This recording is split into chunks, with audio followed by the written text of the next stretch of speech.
অজ্ঞাতবাসের সময় ফুরাইয়া আসিল। এতদিন দুর্যোধনের দলের লোকেরা কি করিতেছিলেন? তাহারা দেশ বিদেশে লোক পাঠাইয়া প্রাণপণে পাণ্ডবদিগকে খুঁজিয়াছেন, কিন্তু কোনো মতেই তাহাদের সন্ধান করিতে পারেন নাই।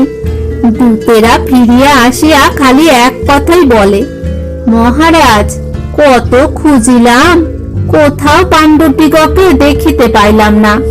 দূতগণের কথা শুনিয়া কৌরবেরা যার পর নাই চিন্তিত হইলেন। যাহা হোক, দূতেরা এই একটা ভালো সংবাদ আনিল যে বিরাটের সেনাপতি কীচক মারা গিয়াছে। এই কীচকের জন্য সকল রাজাই বিরাটকে ভয় করিয়া চলিতেন। দুর্যোধনের সভায় তখন ত্রিগর্ত দেশের রাজা সুশর্মা উপস্থিত ছিলেন। বিরাট কীচকের সাহায্যে এই সুশর্মাকে বারবার পরাজয় করাতে ইহার মনে বিরাটের উপরে চিরকালই ভারী রাগ ছিল।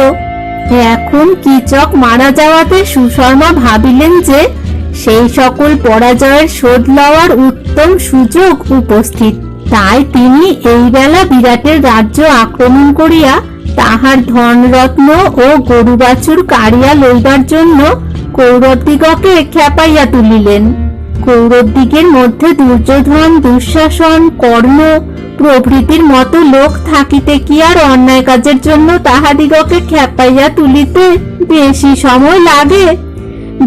সময় লাগে?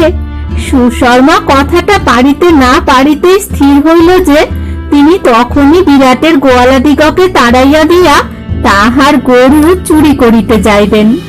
কৌরবেরা তাহার পরের দিনই দলবল সমেত গিয়া সেই সৎকার্যের সহায়তা করিবেন। এমন সুযোগ পাইয়া সুশর্মা আর একটুও সময় নষ্ট করিলেন না। বিরাট সভায় বসিয়া আছেন, এমন সময় এক গোয়ালা ঊর্ধ্বশ্বাসে সেখানে আসিয়া সংবাদ দিল, মহারাজ, ত্রিগর্ত দেশের লোকেরা আমাদিগকে পরাজয় করিয়া হাজার হাজার গরু লইয়া গিয়াছে।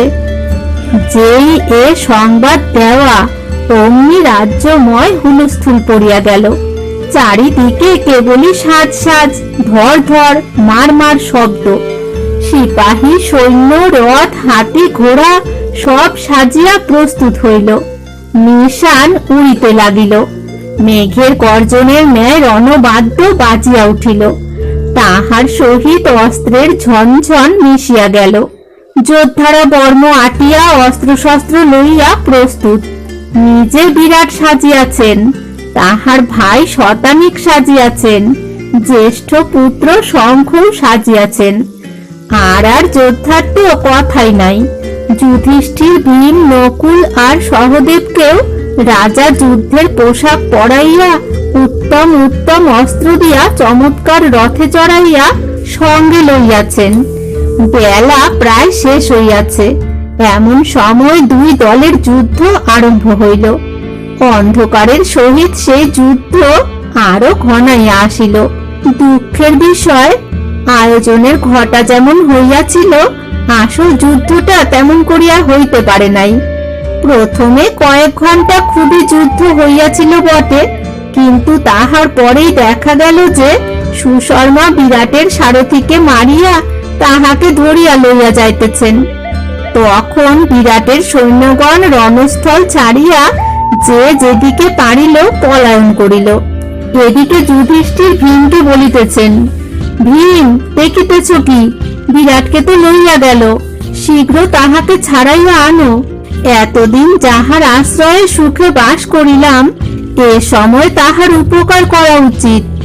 ভীম বলিলেন, হ্যাঁ নিশ্চয়, এই দেখুন না, আমি এই গাছ দিয়া। গাছের নাম শুনিয়া যুধিষ্ঠির ব্যস্তভাবে বলিলেন, না না, গাছ লইয়া নয়, তাহা হইলেই তোমাকে চিনিয়া ফেলিবে। তুমি সাধারণ লোকের মতো অস্ত্র শস্ত্র লইয়া যাও, নকুল তোমার সঙ্গে যাও। ভীম তাহাতেই রাজি হইয়া চলিয়া গেলেন। হাতে গাছ না থাকিলে কি, ভীম তো। বিরাটকে তিনি ডাকিয়া বলিলেন, ভয় নাই। তাহা শুনিয়া সুশর্মা পিছনের দিকে চাহিয়া দেখিলেন, একটা কি অদ্ভুত মানুষ ঝড়ের মতন ছুটিয়া আসিতেছে। দেখিতে দেখিতে সেই অদ্ভুত মানুষ গদার ঘায় তাহার হাতি ঘোড়া সিপাহী প্রায় শেষ করিয়া ফেলিল। সুশর্মা আর উপায় না দেখিয়া ভীমের সহিত যুদ্ধ আরম্ভ করিলেন। কিন্তু যুদ্ধ আর করিবেন কি, তাহার পূর্বেই ভীমের গদার ঘায় তাহার রথের ঘোড়া আর সারথি চুরমার হইয়া গিয়াছে। ততক্ষণে সহদেব প্রভৃতিও ভীমের সাহায্য করিতে আসিয়া উপস্থিত হইয়াছেন। নিজে বিরাট ভরসা পাইয়া ভয়ানক যুদ্ধ আরম্ভ করিয়াছেন। সুশর্মা ভাবিলেন, বড় বিপদ, এই বেলা পলাই।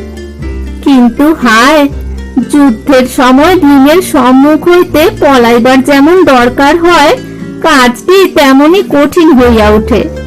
সুশর্মা কয়েক পা যাইতে না যাইতেই ভীম তাহার চুলের মুঠি ধরিয়া বসিলেন। তারপর আছাড় কিল চর প্রভৃতি কোনো সাজাই বাকি রহিল না।